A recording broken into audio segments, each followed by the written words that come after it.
Nagsimula ang pelikula sa kwento ni John Falcon Chapman, na dating US Marine. Siya ay dumaan sa ilang mahihirap na panahon sa digmaan at ito ay nag-iwan sa kanya ng isang kondisyon na tinatawag na post-traumatic stress disorder, na nagpaparamdam sa kanya ng matinding pagdurusa dahil nawala ang lahat ng kanyang mga kaibigan sa labanan.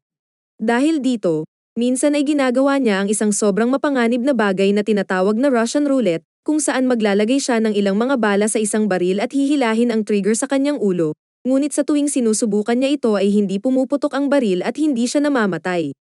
Isang araw habang si Chapman ay bumibili sa isang tindahan, dalawang lalaki ang pumasok at sinubukan na kawan ang lugar ngunit hindi natatakot si Chapman.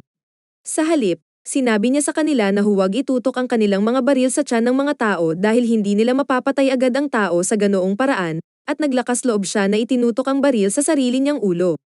Nataranta ang mga magnanakaw sa kanyang ginawa. Di nagtagal ay ginamit ni Chapman ang dulo ng kanyang baril para patumbahin ng walang awa ang isa sa mga tulisan.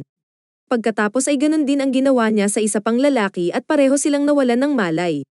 Kinabukasan, habang nagpapahinga si Chapman sa bahay ay dumaan ang kapatid niyang si Cindy.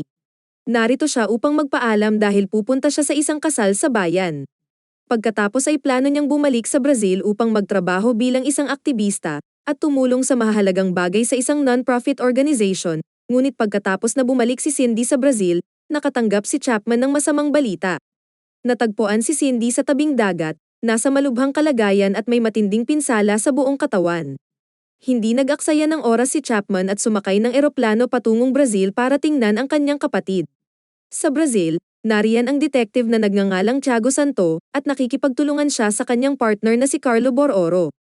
Nasa kapitbahayan sila ng favela para hulihin ang ilang taong sa tingin nila ay nagpupuslit ng mga ilegal na baril. Habang ginagawa nila ang pag-aresto, isang policewoman na nagngangalang Caterina ang nagpakita at sinabi kay Santo na siya ay nakatungtong sa kanyang lupain, at hindi maganda ang paraan ng pagtrato ni Santo sa mga tao doon. Ngayon ang mga bagay ay naging mainit nang simulan ni Santo ang pananakot kay Caterina, at ang isa sa mga lokal na tambay ay kumilos at binato ng bato ang likod ni Santo. Hindi iyon pinalampas ni Santo at inilabas niya ang kanyang baril at itinutok iyon sa mga tambay. Pagkatapos, lahat ng mga tambay doon ay naglabas ng kani-kanilang mga baril, tinutukan nila ang grupo ni Santo. Naging mainit ang mga bagay na ito ng sobrang bilis. Para hindi lumala ang mga bagay, nagpasya si Santo na gamitin ang kanyang talino. Ibinaba niya ang kanyang baril at hinamon ang isa sa mga tambay na lalaki na makipaglaban. Nakipagdeal siya sa kanila, kung matatalo nila siya, hindi na niya sila guguluhin pa at ng kanyang mga tauhan. Sumang-ayon ang mga tambay ng favela sa hamon ni Santo. Una, pumasok si Bororo upang labanan ang isa sa mga miyembro ng gang. Magaling pala talaga si Bororo sa kapwera at ilang sipa lang ang ginawa niya sa gangster. Nang manalo ang kanyang partner, sumigaw si Santo na babalik sila sa isang araw, ngunit ang mga lokal na tambay ay tumingin lamang sa kanya na may ngiti na parang hindi nila ito tinatanggap. Nang makarating si Chapman sa Brazil ay pinasakay siya ng isang kapwa veterano at diplomat na nagngangalang Manny Ridley. Pagdating niya doon ay dumiretso siya kay Cindy na nasa intensive care room. Laking gulat niya nang makitang masama ang lagay nito. Ibinalik nito ang mga alaala ng lahat ng pagdurusa na nakita niya noong panahon niya sa digmaan. Sa ospital, ipinakilala ni Ridley si Chapman kay Santo, ang taong namamahala sa kaso ng pag-atake kay Cindy. Sinubukan ni Ridley na kumbinsihin si Chapman na magpahinga at hayaan si Santo na pangasiwaan ang mga bagay-bagay, ngunit hindi ito tinanggap ni Chapman.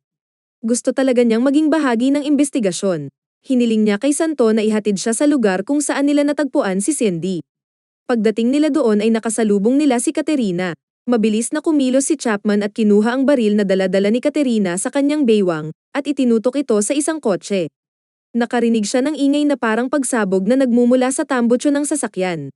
Nakita ni Santo kung gaano kabilis ang reaksyon ni Chapman at napagtanto niyang hindi ordinaryong lalaki ang taong ito, kaya sinabihan niya si Caterina na bantayan siya. Pagkatapos nito, sinamahan ni Caterina si Chapman upang maglibot sa favela at sinabi sa kanya ang tungkol sa mga taong naninirahan doon. Ipinaliwanag niya na ang ilan sa mga pampublikong bagay, tulad ng mga klinik, paaralan, at opisina ng gobyerno, ay pinopondohan ng mga ilegal na negosyo. Kailangang gawin ito ng mga tao dahil hindi sila tinulutungan ng gobyerno. Inilagay nito si Caterina sa isang mahirap na sitwasyon dahil bilang isang opisyal ng tagapagpatupad ng batas, ang paghuli sa mga nagbebenta ng droga, smuggler, at mga manloloko ay nangangahulugan ng kaguluhan para sa mga tao ng favela. Sa sandaling maipakita niya kay Chapman ang paligid, iniwan ni Katerina si Chapman sa tabing dagat. Si Chapman na curious, ay bumalik sa lugar kung saan natagpuan si Cindy at pinagmasdan ang mga bagay-bagay. Nakita niya ang isang grupo ng mga tambay na kabataan mula sa malayo at nagpasyang sundan sila, at hindi ka maniniwala sa kanyang nakita. Ang kwintas ni Cindy ay nakasuot sa leeg ng isa sa mga lalaking nagngangalang Kuka. Tinanong ni Chapman si Kuka kung saan galing ang kwintas, ngunit hindi marunong mag-English si Kuka, kaya hindi siya makasagot. Sa halip, medyo napakindat siya kay Chapman, na parang gusto niya itong hamunin sa isang away. Isang malaking away ang naganap. Si Chapman ay napaligiran ng isang grupo ng mga kabataang lalaki. Wala siyang dalang armas, tanging ang mga kamao lamang niya, ngunit sinimulan niya itong tapusin ng madali. Kahit na sinubukan siyang salakayin ni Kuka gamit ang isang kutsilyo, nagawa ni Chapman na iwasan ang kanyang pag-atake at inagaw ang kutsilyo. Pagkatapos ay itinutok niya ito pabalik kay Kuka. Mula sa kung saan, nagpakita si Katerina na may dalang baril at ibinaba ni Chapman ang kutsilyong nasa leeg ni Kuka. Isinali ni Katerina ang gustong sabihin ni Kuka at sinabi kay Chapman na si Kuka ay isa sa mga kaibigan ni Cindy. Ipinakita ni Kuka sa kanila ang isang larawan ng kanyang kapatid na babae kasama si Cindy at ipinaliwanag na ibinigay ni Cindy ang kwintas ng direkta sa kanyang nakababatang kapatid na babae. Ngunit narito ang twist, ang kanyang maliit na kapatid na babae ay nawala rin bago nila natagpo ang bugbog si Cindy sa dalampasigan. Kaya parang ang taong nanakit kay Cindy ang kumuha rin sa kapatid ni Kuka. Bago umalis si Chapman, binigyan siya ni Kuka ng isang notebook na pag-aari ni Cindy at ito ay isang bagay na ibinigay niya sa kanyang kapatid. Umaasa si Kuka na baka may mga pahiwatig sa notebook para mahanap ang masasamang tao. Kaya sa hapon na iyon, gumamit si Chapman ng ilang carbon paper para tingnan ang notebook, at nakakita siya ng numero ng telepono ng isang photographer na katrabaho ni Cindy kamakailan. Kinabukasan, nakipagkita si Chapman sa photographer sa isang cafe at nagsimulang magtanong sa kanya. Inilabas ng photographer ang katotohanan na pinasok ni Cindy ang ilang seryosong bagay, tulad ng isang pagsasabuatan tungkol sa human trafficking, ngunit nang humingi si Chapman ng patunay sa nangyari kay Cindy, tumanggi ang photographer na ibigay ito. Kaya naman nang maghihiwalay na sila, palihim na kinuha ni Chapman ang flash drive ng photographer, ngunit nang sumakay na ang photographer sa kanyang sasakyan, bigla itong sumabog. Ang kawawang tao ay hindi nakaligtas, at hindi pa doon nagtatapos ang trahedya. Isang kotse ang huminto sa harap ng isang kafe, at ang mga tao sa loob ay nagsimulang barilin si Chapman. Sa kabutihang palad, nagawa niyang makaiwas sa mga bala. Kumuha siya ng baril mula sa isa sa mga pulis na nasawi at gumanti, tinamaan sila ng ilang tiyak na mga putok, na naging dahilan ng pag-alis nila ng nagmamadali. Hindi nagtagal, si Chapman ay nasa opisina ni Ridley, tinitingnan ang mga larawan sa flash drive na ninakaw niya mula sa photographer. Ang mga larawang ito ay nagpapakita kay Cindy na nakikipag-hangout kasama ang ilang lalaki sa isang nightclub, at tila may kinalaman iyon sa nangyari sa kanya. Nang makita ni Ridley ang pangalan ng nightclub, nagbigay ito ng hint sa kanya. Naalala niya na mayroong grupo ng mga Yakuza na nakatira sa Brazil sa loob ng 30 taon. Ang mga Yakuza ay isang masamang balita, dahil wala na silang ginawang maganda, lalo na at kabilang sila sa pagkidnap sa mga bata. Mukhang nalaman ni Cindy ang tungkol sa kanila at nagsimula ng sarili niyang imbestigasyon. Nang malaman nila kung ano ang ginagawa niya, nagpasya silang turuan siya ng leksyon. Noong gabing iyon, pumunta si Chapman sa nightclub na iyon at natunton ang lalaking hinahanap niya. Sinundan niya ang lalaki sa banyo at binigyan siya ng isang matinding pananakot, isinubsob ang kanyang ulo sa banyo. Pagkatapos nito, hindi na nakayanan ng lalaki at sinabi ang katotohanan, at ibinigay kay Chapman ang address ng taong nanakit kay Cindy. Kinabukasan, si Chapman, kasama si Ridley sa kanyang tabi, ay pumunta sa address na iyon upang makahanap ng ilang mga sagot. Sa ibang bahagi ng bayan, si Santo at ang kanyang mga kapwa-pulis ay naghahanda para sa isang malaking pagsalakay sa isang residential area ng favela upang mahuli ang ilang mga nagbebenta ng droga. Sinalakay nila ang lugar gamit ang kanilang mga baril, walang pakialam kung sino ang kanilang binabaril. Sino mang tambay ang magtangkang tumakas ay binabaril ng walang anumang babala. Ito ay isang ganap na kaguluhan, at natapos nila ang pagpatay sa lahat ng mga kabataan sa sorpresang pag-atake. Ang isa sa mga tauhan ni Santo ay nagmamasid pa rin sa paligid, nang magkataon na namataan niya ang ilang Japanese na nakasuot ng magagarang itim na damit na dinadala ang ilang mga bata na nag-alerto sa kanya kaya inaresto niya ang isa sa mga lalaking Japanese. Ilang sandali pa ay nagpakita sina Santo, ngunit hindi na nag-aksaya ng oras si Santo. Pinatay niya ang sarili niyang tauhan at pinalaya ang lalaking Hapones nang walang tanong. Lumalabas na si Santo ay isang tiwaling pulis na kasabwat ng mga yakuza, hinahayaan silang gawin ang kanilang mga kriminal na gawain nang walang anumang panghihimasok, at para mas lumala pa, sinubukan ni Santo na ilagay ang sisi sa mga tambay sa favela para sa lahat ng masamang bagay na ginawa ng yakuza. Samantala, nakarating na si Chapman sa kanyang destinasyon at sinabihan si Ridley na umuwi na, dahil gusto niyang suriin ang mga bagay sa kanyang sarili. Hindi niya alam na nakarating na pala siya sa lupain ng yakuza, ngunit hindi siya umatras, at matapang niyang hinarap ang mga miyembro ng yakuza, at lahat sila ay naglaban gamit lamang ang kanilang mga kamao. Napansin ang lahat ng kaguluhan ng isa sa mga gwardya ng yakuza sa punong tanggapan, at mabilis niyang tinawagan ang kanyang amo na si Hiramoto, na siyang big shot na namamahala sa yakuza. Sa ibang lugar, nakaupo ang kalbo na si Hiramoto, sa isang malaking hardin. Katatapos lang niyang tumawag sa telepono at pumunta siya para makipagkita sa isang bisita. Dinalhan siya ng isa niyang tauhan ng mahabang kahon na naglalaman ng espada. Sa kalmado at walang emosyong mukha, naglakad si Hiramoto papunta sa lalaking pinahirapan ni Chapman sa nightclub.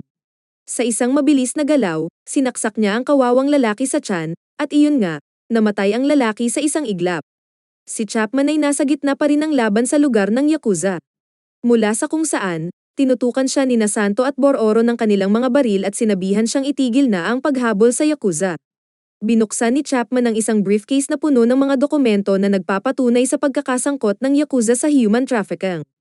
Hiniling ni Santo ang portfolio ni Lima. Sa labas ng punong tanggapan ng yakuza, nagpakita si Katerina para sunduin si Chapman. Habang naghahanda na silang umalis, may napansin si Chapman na kahina-hinala.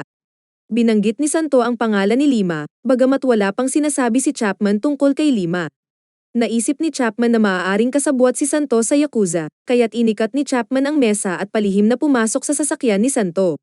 Lumalabas na si Santo ay nagmamaneho palayo sa lugar ng yakuza, patungo sa isang pantalan.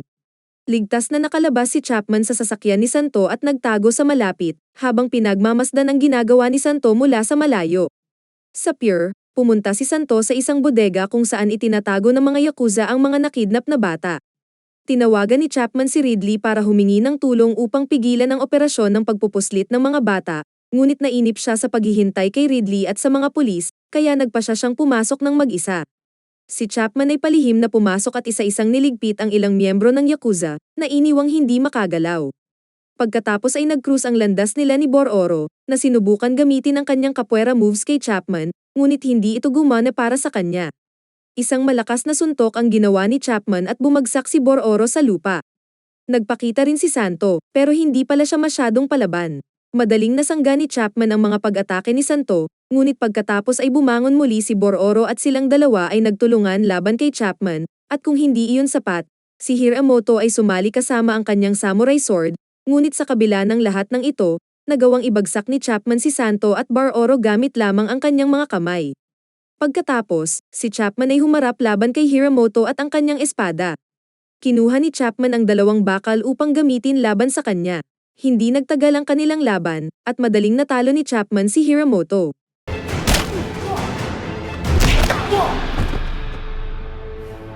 Bumagsak si Hiramoto matapos matamaan ng matitigas na mga bakal. Di nagtagal, dumating si Ridley at ang pulisya sa pantalan, habang si Chapman ay nagsimula sa pagpapalaya sa mga bata. Sa pagtatapos ng pelikula, nahaharap si Chapman sa isa pang hamon. Kailangan niya ng malaking pera para sa pagpapagamot sa mga panloob na pinsala ni Cindy. Buti na lang at handang tumulong si Ridley sa gastos sa pagpapagamot kay Cindy, ngunit may isang kondisyon. Nang walang ibang pagpipilian, sumang-ayon si Chapman sa deal at sumali sa Departamento ng Estado bilang ahente gamit ang kanyang lumang palayaw sa militar na Falcon. Dito na nagtatapos ang kwento. Sana ay nagustuhan nyo. Mag-subscribe na kung hindi ka pa nakasubscribe. Pindutin na rin ang notification bell at like button upang matulungan ang channel, and leave a comment down below. And as always, thank you for watching.